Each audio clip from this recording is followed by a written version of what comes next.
Conte a sua história. Bem, me chamo Inácio Dallanora. Eu nasci no dia 16 de junho de 71, portanto na última segunda-feira, 54 anos. Nasci numa cidadezinha, no interior de uma cidadezinha do Rio Grande do Sul, chamada Seberi. Lá me criei no interior, vivi lá até concluir o ensino médio. Depois, no penúltimo ano do ensino médio, eu fui para o quartel. Como não fiquei no quartel, devido ao excedente, então eu retornei para casa, concluí o ensino médio, e eu sempre tinha assim o desejo, desde de criança, de ser padre. Mas eu não queria que meus pais soubessem, assim, não sei, algo assim que eu mantinha meio que em sigilo. Não queria que eles soubessem que eu gostaria de ser padre. Há 3 anos anteriores, o meu irmão, antes de mim, ele foi para o seminário, ficou 2 anos no seminário e desistiu. E então eu disse assim, naquele seminário eu não vou, eu quero ir num outro, porque eu quero continuar, eu quero ir. Então, quando eu fui para o quartel, eu já fui assim decidido, eu vou cumprir, prestar o serviço militar obrigatório, e no retorno eu volto, e aí eu vou procurar uma congregação para mim ser religioso, Queria ser religioso missionário, vamos dizer assim, aquele desejo assim de adolescente, de jovem. Eu quero andar pelo mundo, não quero ficar aqui muito perto, Mas ao mesmo tempo assim que a gente sempre teve uma boa convivência, uma boa harmonia entre nós irmãos. Nós somos uma família de 10 irmãos, 10 irmãos. Meu pai casou pela segunda vez, então tem 2 irmãos do primeiro casamento e 10 do segundo. Então assim, uma família relativamente, para a época, normal, assim, a família normal. Para hoje já seria bastante gente. Hoje ainda estamos vivos, 7, dos 12. Uns faleceram pequenos ainda e um então já há pouco tempo. Mas enfim, aí eu fui trazendo tudo isso ao coração e também à oração, Então eu rezava, eu acho que eu tinha a vocação de ser pedreiro também, carpinteiro. Então desde criança eu fazia assim algumas construções em algumas casinhas. Eu gostaria de fazer casa, meu sonho, eu queria aprender a fazer isso. E via assim que alguns lá da região eram pedreiros. Tinha um senhor chamado Ademar, que ele era pedreiro e muito meu amigo, ele me queria muito bem. Então meu sonho também era ser pedreiro, carpinteiro, construir casa. Então eu fiz lá uma casinha, fiz várias, mais uma assim que foi mais bem feitinha, assim, caprichadinha, então ficou com mais tempo. Lá dentro daquela casinha eu fiz um pequeno altar. Então eu ia lá, diferentes horários do dia, ia lá rezar, e eu encontrei num livro antigo de orações do meu pai, que se chamava Maná, Maná, aquele livrinho, a capa preta, assim, um livro muito bonito, assim, bem feitinho, tinha todas as orações lá, e lá diz assim, oração para obter o acerto na escolha da vocação. É essa oração que eu preciso. Então eu rezava ali, pedindo a Deus assim que me ajudasse, que eu pudesse acertar a minha vocação. Com esse desejo então fui para o quartel. Chegando lá no quartel, um fato assim curioso, quando eu desci do ônibus na entrada do quartel, devia ser um capitão, alguém lá do quartel, disse assim, esse rapaz aí vai ser padre, e apontou para mim. Aí eu pensei, uai, que é isso? Será que aqui nesse lugar tem videntes aí, afinal de contas, quem que contou para esse homem aí, não é? E aí foi. Lá eu não vi mais aquele homem, que o homem sumiu lá na minha frente, não guardei a fisionomia, não guardei nada, mesmo que ele estava com a farda lá de militar, eu não sabia dizer quem era. Quando foi para uma inspeção, não é? Esse senhor estava lá, sentado a uma mesa, todos nós entrávamos lá numa sala, uma espécie de uma enfermaria, algo parecido assim, e daí ele olhou para mim e disse assim, é você que vai ser padre? Eu disse, olha, tenho interesse, né? Mas primeiro vou cumprir aqui com a minha obrigação para com a pátria, né? Com o país, né? Depois, mas na volta daqui eu vou entrar no seminário e vou ser padre. Aí ele disse assim, então fica aqui do lado aí, aguarda aí um pouquinho. Sentei lá na cadeira e em vez de olhar para o homem para menos guardar a fisionomia, perguntar como que era o nome, etc e tal, mas um certo receio e medo também, né? Sentei, baixei a cabeça e fiquei quietinho. Quando terminou, todo mundo passou, aí eu chamei lá, ele disse assim, me entregou um papel e disse assim, ó, você tem esse probleminha aí, mas só até a porta a porta de entrada ali, o portão do quartel, depois disso não tem mais. Vai lá e vai estudar e vai ser padre. Muito bem. Aí eu peguei aquele papel e disse, mas por enquanto você tem que aguardar aí, que a sua turma só vai retornar, né? Os que não passaram aí, ou que não foram acolhidos, não lembro como se chama lá. E só depois da manhã, você vai ficar uns 3 dias aí aguardando. Isso não tem problema não. Aí a gente ficou lá, né? Fomos muito bem acolhidos, muito bem tratados, assim, não é?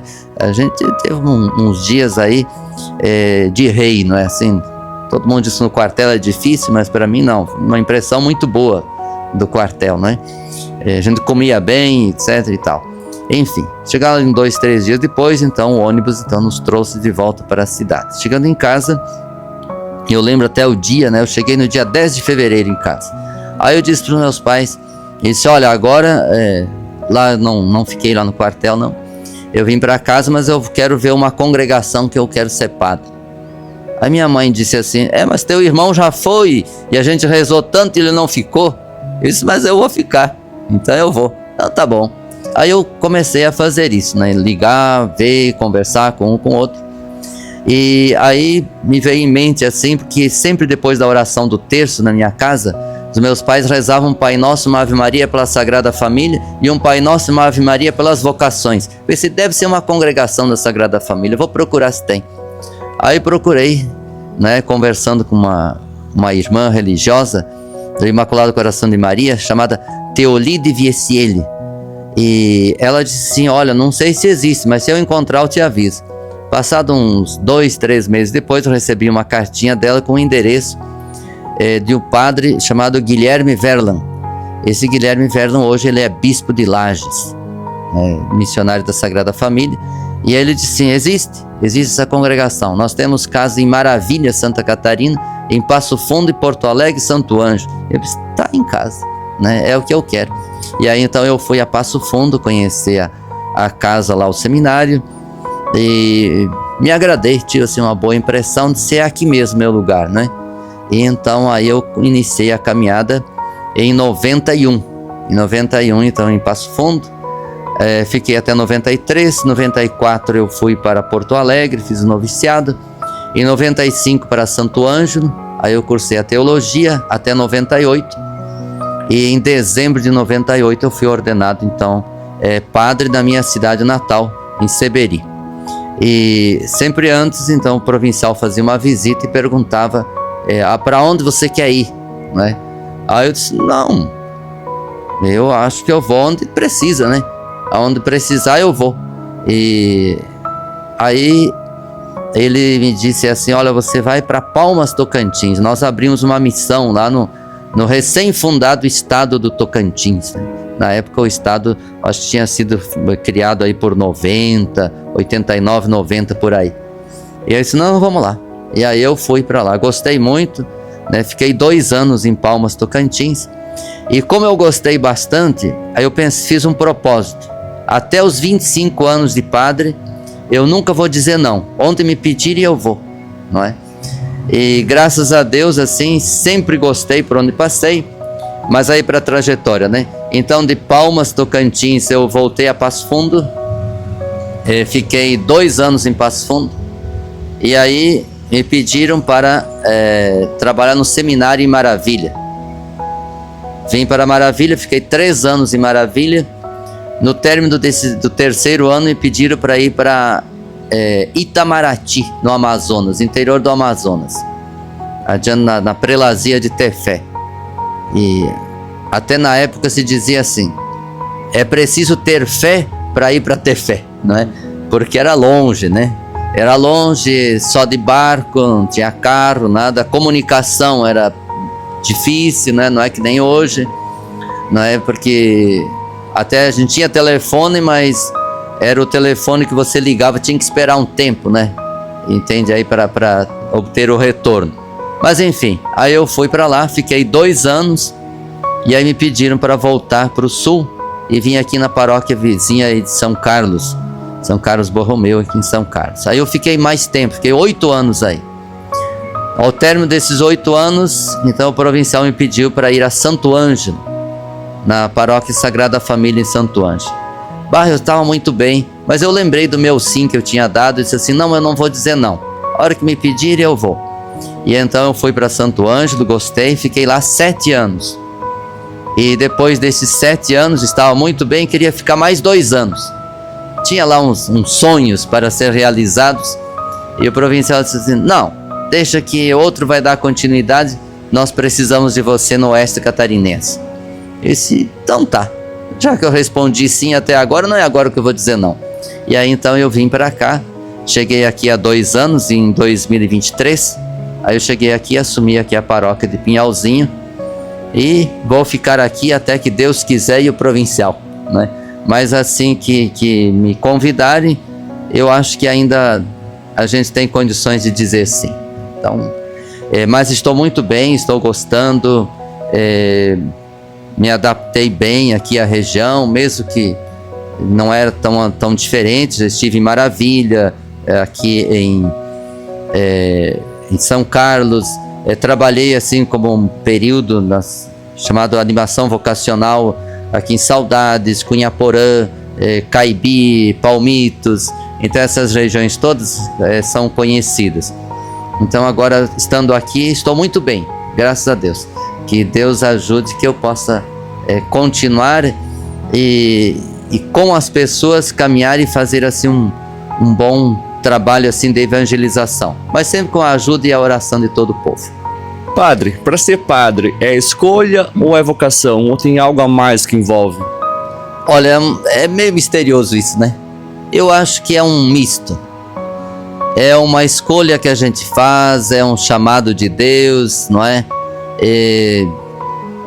Olha, são coisas assim que a gente não tem assim não tem como você dizer é isso, né?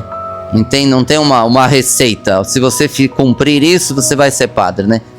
Então eu acho que é escolha, porque a gente pode dizer sim, Deus nos dá liberdade, né? É chamado de Deus, então é vocação, é algo assim que parece que tudo concorre para que aquilo aconteça, entende? As coisas vão caminhando, vão se ajeitando, vão se encaixando para que a gente chegue a esse ponto, né?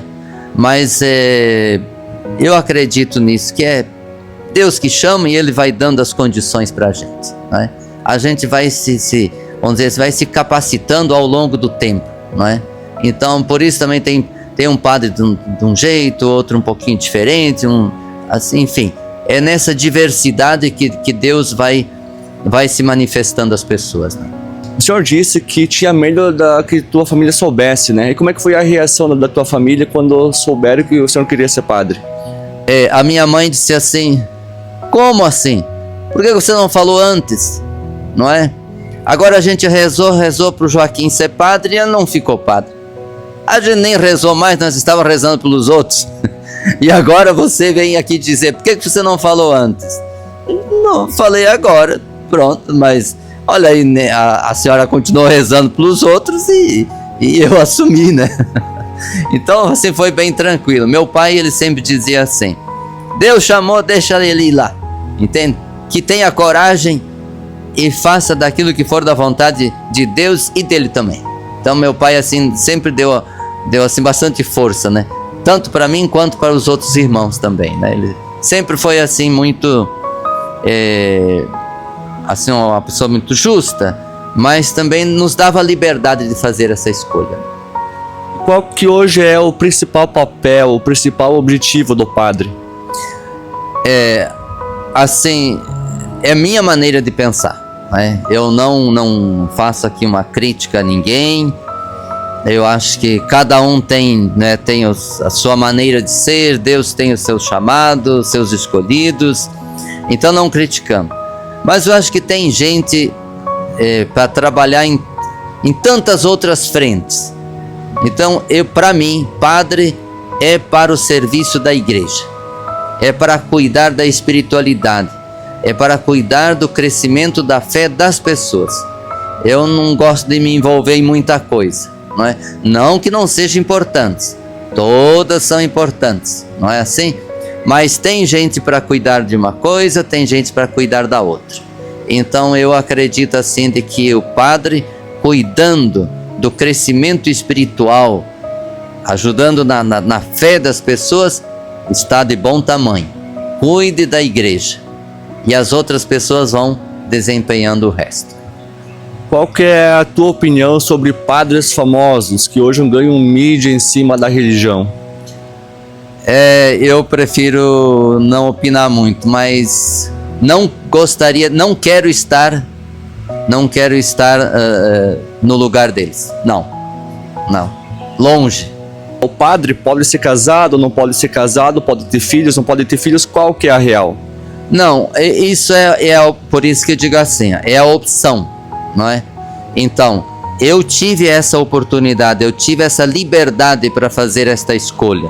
E como foi uma escolha, e eu escolhi para estar assim, vamos dizer assim, solteiro, não é? Para estar totalmente a serviço da igreja, eu acho que não deve assim apegar-se, né? Entende? Cumprindo aquilo que está no Evangelho, né? Que Jesus disse lá para os seus discípulos: quem deixar pai, mãe, esposa, filhos, terrenos e tudo, né? Por amor ao reino dos céus, receberá 100 vezes mais. Então eu diria assim: tem aquele que tem o dom, tem a vocação para a paternidade, assuma, não é? Tem o outro que tem a vocação para outros serviços, assuma esse serviço. Então o padre deveria estar assim, entre aspas, né, livre, né, para dedicar-se inteiramente a essa vocação, a esse serviço. Mas não é pecado então um padre ser casado, por exemplo, ter filhos? Nós temos eu agora não quero aqui cometer injustiça, mas parece que são os padres do rito maronita que são reconhecidos pela igreja e eles podem casar, não é? Então, se eu não me engano, em São Paulo tem uma igreja, uma congregação, né? Eles são padres, não é congregação, mas enfim, padres do rito maronita e eles podem casar. Somente o bispo é solteiro. Dá para viver só do salário de padre? Como é que funciona? Você tem casa, ganha casa? Como é que é essa questão toda? Isso. Então, eu sou religioso. O que é o padre religioso? Pertencente a uma congregação religiosa. Nós, por exemplo, missionários da Sagrada Família. E há alguns anos, então foi estabelecida uma norma, num acordo de todos nós padres, de que nós não receberíamos mais salário, não é? Então, a partir, eu acho que de 2000, logo depois da pandemia, acho que foi 2021 ou 22 por aí, não lembro bem, foi estabelecida uma norma de que nós trabalharíamos nas paróquias e as paróquias, como uma forma de ajuda à congregação, repassariam um valor direto para a congregação e nós não recebemos salário. Então, por exemplo, assim, se alguém olhar lá, eu não tenho folha de pagamento. Se você olhar no meu CPF, consultar o meu CPF, eu não tenho bens, não é? Não tenho bens. Mas então, a gente vive de quê? Todas as paróquias onde nós trabalhamos, as paróquias se comprometem em nos dar a alimentação, a comida. Para roupa, calçado, vestes litúrgicas, essas coisas, que é algo particular, então nós recebemos uma espécie assim de dinheiro de bolso, uma espécie de mesada, não é? Mensal, que é para esses gastos assim, desejo, sei lá, ou viajar, ou então ir num passeio, oferecer um mimo para alguém, um presentinho, alguma coisa, a gente tem desse dinheiro. Para os tratamentos de saúde, algo assim mais de um valor maior, então a gente recorre à congregação, eles nos ajudam. Por exemplo, eu tenho um plano de saúde e se eu precisar para o tratamento de saúde, alguém vem me pegar aqui e me leva até Passo Fundo, que é a central. Lá eu faço todo o meu tratamento de saúde. Quando eu estiver bem, eu retorno para a paróquia. Mas nós não recebemos mais salário. Às vezes as pessoas dizem assim, meu Deus, isso é injustiça. Não, não é injustiça. É a melhor coisa do mundo. Tudo aquilo que eu vou fazer, eu não penso em ganhar alguma coisa. A minha paga é o cumprimento da minha vocação. Eu fui escolhido para isso. Quando chegar a velhice, eu tenho uma casa de repouso, nós temos, né? Ela fica em Passo Fundo e nós temos todos os cuidados. Todos os cuidados. Para você ter uma ideia, é praticamente uma enfermeira para cada padre idoso que está lá. Então nós somos muito bem cuidados. A gente não precisa ter medo do futuro. E sem aposentadoria, então? Não, a aposentadoria, assim que eu ingressei na congregação, a congregação mesmo já pagou o INSS e eu, por exemplo, já estou aposentado. E aí a aposentadoria também fica lá. Então eu fui lá, abri uma conta bancária, tudo direitinho, lá em Passo Fundo. E aí nós temos um padre que de 3 em 3 anos é escolhido dentre os padres, chamado ecônomo provincial. Ele tem o meu cartão, ele recebe mensalmente. Mas nem esse dinheiro eu pego. E para mim é ótimo assim. E quem quer ser padre hoje, como é que faz? Quais os caminhos?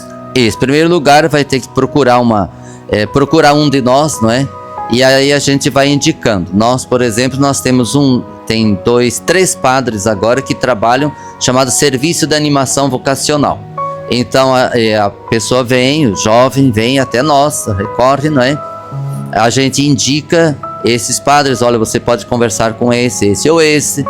Normalmente faz uma visita à congregação, algumas casas de formação ou então mesmo paróquias e procura assim nos conhecer e nós conhecermos também a família. Por exemplo, a gente vai na casa, conhece a família, conversa com o jovem, tudo direitinho e depois então acolhe num dos nossos seminários que atualmente tem em Goiânia, no Recife e Belo Horizonte. Fica por um tempo. Depois a gente tem o chamado estágio vocacional, então esses jovens retornam para as suas paróquias, ficam um tempo, não é, chamado de estágio, depois retornam então para seguir a formação. Padre, obrigado pelo seu tempo, tá? Por aceitar o convite de falar conosco também. Sucesso em sua vocação. Obrigado por você ter aí nos escolhido para dizer essas palavras. Obrigadão.